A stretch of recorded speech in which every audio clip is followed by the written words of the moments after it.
नमस्कार, मैं समरभूमि से रोहित शर्मा।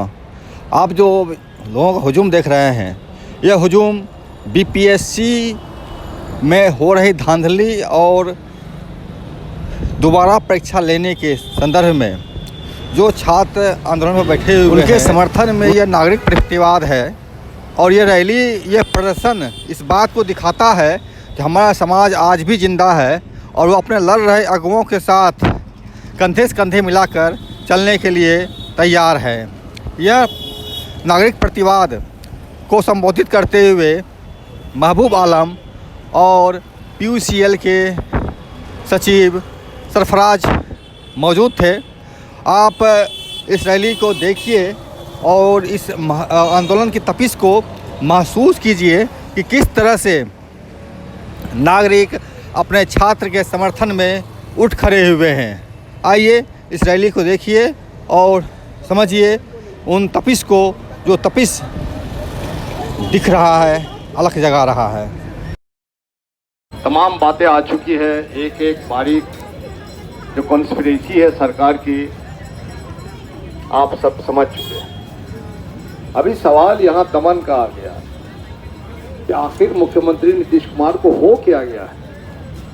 सिंपल सी बात है कि आम नागरिक जो सड़क पर बैठ के रहते हैं, उनकी भी एक नैतिकता का सवाल है कि बापू सभागार की परीक्षा गड़बड़ नहीं हुई, लीक नहीं हुई। आप शुरू से बोल रहे हैं अगर लीक नहीं, अगर गड़बड़ नहीं हुई तो दोबारा परीक्षा क्यों हो रही?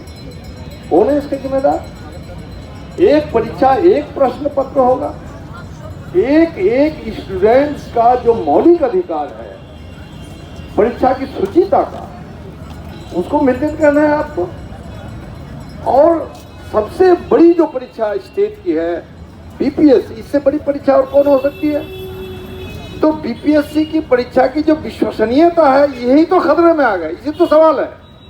और आप लोग की जानकारी के लिए हम कह रहे हैं कि सिर्फ बापू सभागार की परीक्षा नहीं, बल्कि इस तरह से 28 केंद्रों की दोबारा परीक्षा होने जा रही है।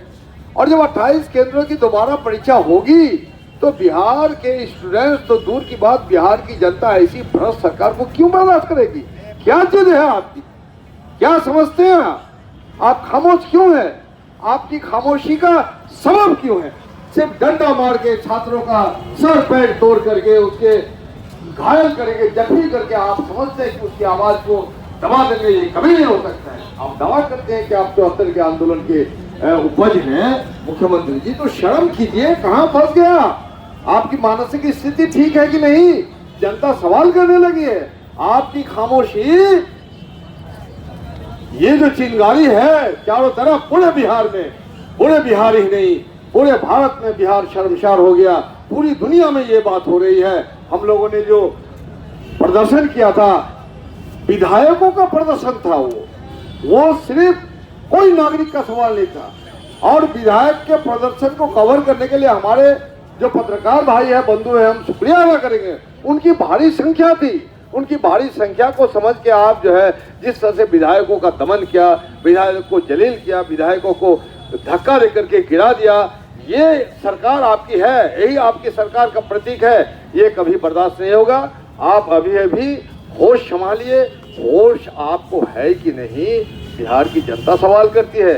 एक परीक्षा, एक प्रश्न पत्र, कभी 2 प्रश्न पत्र नहीं होगा। केंद्र सरकार ने लेटरल एंट्री के जरिए अपने नाकाम बच्चों को आईएएस बना रहा है, और आप यहाँ पर नॉर्मलाइजेशन के माध्यम से टैलेंटेड गरीब मजदूर किसानों के बच्चों को दरकिनार करके भ्रष्टाचार के माध्यम से डीएसपी और सीओ और वीडियो बनाने के लिए करोड़ करोड़ रुपया का जो घोटाला आपने किया है, जो घूस आपके अधिकारियों ने लिया है, इन लोगों का भी हिसाब किताब आने वाला दिन में होगा। जनता छोड़ने वाली नहीं है।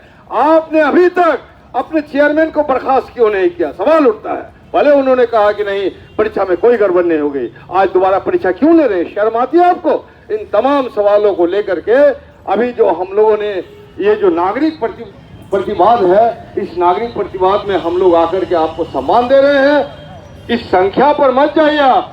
पूरे बिहार में खलबली मची है, पूरे बिहार में चिंगारी है।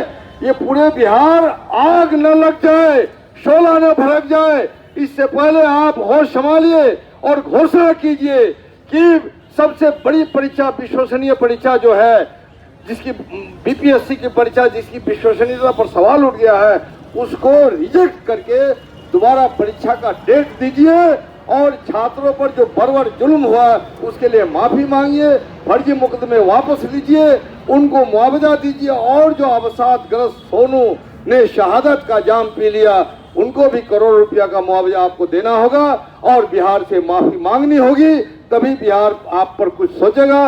नहीं तो आने वाला दिन में, अभी हम लोग जाएंगे राज्यपाल से, चूंकि उस दिन राज्यपाल का शपथ ग्रहण नहीं हुआ था, राज्यपाल के चीफ सेक्रेटरी ने डेलीगेट रिसीव किया, नैतिक रूप से वो भी आहत है कि बिहार में क्या हो रहा है। तमाम लोग नैतिक रूप से आहत है। ये पुलिसकर्मी, ये तमाम लोग समझते हैं कि डंडा और लाठी से हिटलर शाही आप कबूल की चलाने चाहेंगे, ये हिटलर शाही बिहार में नहीं चलेगी। ये बिहार संघर्ष की जमीन है, मौलाना मजरुल हक की जमीन है, खुदीराम बोस की जमीन है, जयप्रकाश नारायण की जमीन है, किसी भी ये सप्त मूर्ति में शहीदों की जमीन है। किसी भी हद तक जाने के लिए बिहार की जनता तैयार है। उससे पहले सद्बुद्धि मिले आपको, आप रिजेक्ट कीजिए, दोबारा परीक्षा की घोषणा कीजिए और छात्रों को आने जाने का खर्चा के साथ, एकोमोडेशन के इंतजाम के साथ कोई भी इरेगुलरिटीज बर्दाश्त नहीं होगी। क्यों अनियमितता होगी? तो आप समझते हैं अगर ऐसी अनियमितता बीपीएससी में हो जाए तो क्लास 8-9 के परीक्षा में क्या होता होगा, हमारा भविष्य क्या होगा, ये आप समझ रहे हैं। और इसी तरह से जनता खड़ी है प्रतिवाद में, उस जनता का बहुत बहुत शुक्रिया, धन्यवाद। और इसी साथ हम पूरी उम्मीद करते हैं ये माननीय मुख्यमंत्री जी कि आप संज्ञान लीजिए और संज्ञान लेकर के घोषणा कीजिए कि छात्रों के साथ पूरा इंसाफ होगा और जो बड़बर पिटाई उसके लिए माफी मांगिए, फर्जी केस वापस लीजिए और दोबारा परीक्षा की घोषणा कीजिए। बहुत बहुत शुक्रिया, धन्यवाद। आएगा जब इतना क्रोध बढ़ जाएगा, गुस्सा इतना बढ़ चुका होगा कि पानी की बौछारें भी और लाठी चार्ज भी नहीं कुछ कर पाएगी, आग लग के रहेगी। इतना ना दबाएं किसी को कि कमजोर से कमजोर आदमी भी चिल्लाकर बोलना शुरू कर दे। और अभी बिहार में यही हो रहा है। दलितों से भी बुरी हालत छात्रों की कर दी गई है। एक एक एग्जाम के लिए, एक एक छोटी छोटी नौकरी के लिए तरस रहे हैं लोग। आप समझते हैं कितने लड़के खुदकुशी करने के लिए आमादा हो गए, रो रो कर इंटरव्यू दे रहे हैं कि हमारा क्या होगा। गांव देहात से जमीन बेचकर आते हैं सिविल सर्विस का एग्जाम देने के लिए या छोटी छोटी नौकरी के लिए। और हर नौकरी में यही होता है। हर नौकरी का हासिल ये है कि हाई कोर्ट जाइए, वहां जाकर के लड़ाई लड़िए। 5 साल के बाद मालूम हुआ जो नौकरी आपको मिली थी वो गलत नौकरी थी, अब रद्द हो गई। ऐसे कैसे चलेगा बिहार? ऐसे कैसे चलेगा देश? ऐसे ही चाहते हैं विश्व गुरु बनना, तो लानत है ऐसे विश्व गुरु बनने पर। फालतू है ऐसा विश्व गुरु बनना। साथियों, महबूब आलम साहब ने जो कहा कि जो लोग यहाँ जमा हुए हैं, जो इस प्रतिरोध सभा में जमा हुए हैं, उनको अब ये बात समझ लेनी चाहिए कि आने वाले वक्त में छोटी सी छोटी नौकरी के लिए भी जान लगा देने की जरूरत पड़ेगी। 2 दिन की रोटी कमाने के लिए आपको अपने आप को स्वाहा कर देना पड़ेगा। ऐसी स्थिति आने से पहले जाग जाइए, सरकार पे दबाव बनाइए कि वो अपनी जिम्मेदारियों को समझे। पढ़ना, लिखना, विकसित होना ये हमारा मौलिक अधिकार है। राइट टू डेवलपमेंट हमारा अधिकार है। राइट टू एजुकेशन हमारा अधिकार है। ये कोई सरकार किसी भी कानून को बनाकर नहीं छीन सकती है। ये हमको मिला हुआ है, ये संविधान की तरफ से मिला हुआ है। एक मानवाधिकार कार्यकर्ता होने के नाते ये मैं बुलंद आवाज के साथ कह सकता हूं कि इसको कोई सरकार छीन नहीं सकती है। कितना भी बड़ा मंत्री हो, कितना भी बड़ा मुख्यमंत्री हो, नेता हो, वो कोई कानून बना करके ये नहीं छीन सकती है। इसलिए बेखौफ होकर आवाज उठाइए, लड़िए, बिना लड़े कुछ नहीं मिलेगा। धन्यवाद। मैदान जा रहे हैं, वहां भी आप लाठी चला रहे हैं।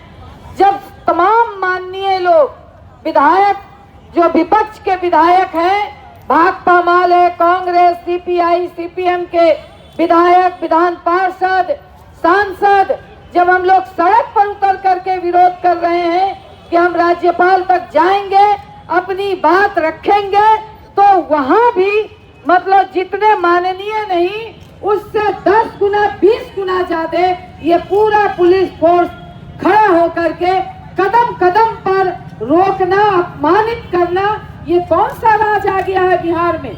आज भी आप देखिए कि कितने ढेर सारे मतलब आंसू गैस का गोले की गाड़ी से लेकर के एक वाटर कैनन तो नहीं दिख रहा है, वाटर कैनन भी आप खड़ा कर दिए होते और भी ज्यादा, कई थाना उतार दिए होते। मतलब लग रहा है कि पटना में या पूरे बिहार में ये पुलिसिया राज कायम कर दिया गया है। तो ये सचमुच में लगता है कि हमारे नीतीश जी वेंटिलेटर पर चले गए हैं और जिनको जहां जो मिल रहा है वो पूरा वहीं पर अपना सरकार चलाने में लग गए हैं। तो ये सबसे खतरनाक है। ये भाजपा के पूरी भाजपा का तंत्र यहाँ काम कर रहा है। पूरा भाजपा का जो तानाशाही है आज बिहार में एक तरह से लागू हो चुका है। और आपने देखा कि किस तरह से वो संविधान को भी अपमानित कर रहे हैं, संविधान को भी खत्म कर रहे हैं। बाबा साहब को भी, जब गृह मंत्री खुद बाबा साहब को अपमानित कर रहे हैं सदन में खड़े होकर के। और यहाँ पर आज जब हमारे बच्चे, आप देखे होंगे वो वीडियो, जब हमारे बच्चे ये रो रो करके कह रहे हैं कि हमें आतंकवादी कहा जा रहा है, हमें उग्रवादी कहा जा रहा है। कौन सा आतंकवादी, कौन सा उग्रवाद? आज हम 7 दिन से 8 दिन से खाना नहीं खाए हैं, धरना पर बैठे हैं, अनशन कर रहे हैं और लाठियां मारी जा रही है, पानी का फव्वारा चलाया जा रहा है, पानी का बौछार चलाया जा रहा है और कह रहे हो कि उग्रवादी और आतंकवादी। हमारी माँ को कह देना हमको बचा लो कि हम मर न जाए, हमारी माँ वहाँ मर जाएगी। ये बात सुन करके, इस तरह का वीडियो सुन करके सचमुच रोंगटा खड़ा हो जाता है।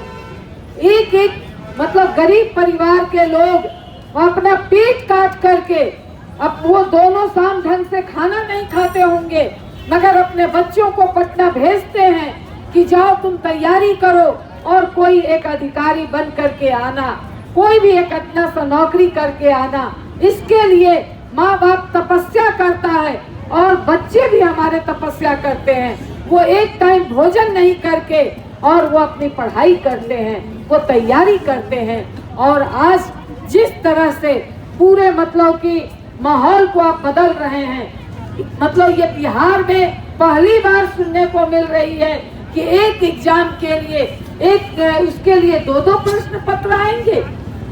ये आप कानून, ये कौन सा नियम कानून आप लागू कर रहे हैं? कि लाठी गोली के दम पर तुम किसी भी आंदोलन को, किसी भी आवाज को तुम दबा करके नहीं रख सकते हो। इसलिए मतलब यहाँ बिहार में जिस तरह से बेरोजगारी बढ़ती जा रही है, आप मतलब हम तो एक बच्चा आया क्योंकि वो विधान परिषद में वो फॉर्म भरा है, एग्जाम दिया है।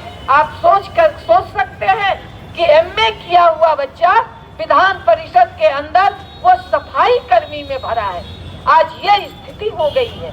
एक सफाई कर्मी के लिए हमारे एमए के स्टूडेंट, एमए पढ़ा हुआ, एमए पास किया हुआ बच्चा एक सफाई कर्मी के लिए नौकरी का एग्जाम दे रहा है। आज वो भी नौकरी की गारंटी होगी कि नहीं होगी, इस बात का वो मतलब उसके अंदर शंका है। और क्योंकि यही कर दिया जा रहा है, ये क्यों कैंसिल नहीं कर रहे हैं?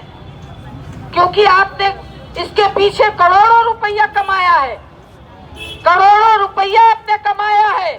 आप लेकर के आश्वस्त